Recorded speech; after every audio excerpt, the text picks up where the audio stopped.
السلام علیکم دوستو، ہم آپ کے لیے لائے ہیں بہت ہی پیاری پیاری اور مزیدار کہانیاں۔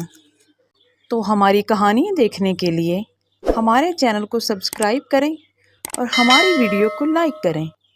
تو چلو آئیں مل کر دیکھتے ہیں آج کی نئی کہانی۔ کسی امیر آدمی کے ہاں ایک ملازم کام کرتا تھا۔ ایک دن وہ کام پر نہ گیا تو اس کے مالک نے سوچا کہ مجھے اس کی تنخواہ میں کچھ اضافہ کر دینا چاہیے تاکہ وہ اور دل جمی سے کام کرے اور آئندہ غائب نہ ہو۔ اگلے دن مالک نے اس کی تنخواہ سے زیادہ پیسے اسے دیے جو اس نے خاموشی سے رکھ لیے، لیکن کچھ دنوں بعد وہ دوبارہ غیر حاضر ہوا تو اس کے مالک نے غصے میں آ کر اس کی تنخواہ میں کیا گیا اضافہ ختم کر دیا اور اس کو پہلے والی تنخواہ ہی دی۔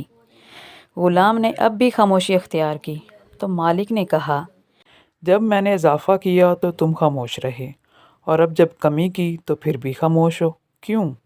تب غلام نے جواب دیا، جب میں پہلے دن غیر حاضر تھا تو اس کی وجہ بچے کی پیدائش تھی، اور آپ کی طرف سے تنخواہ میں اضافے کو میں نے وہ رزق خیال کیا جو وہ اپنے ساتھ لے کر آیا، اور جب میں دوسری مرتبہ غیر حاضر تھا تو اس کی وجہ میری ماں کی وفات تھی، اور آپ کی طرف سے تنخواہ میں کمی کو میں نے وہ رزق خیال کیا جو وہ اپنے ساتھ واپس لے گئے۔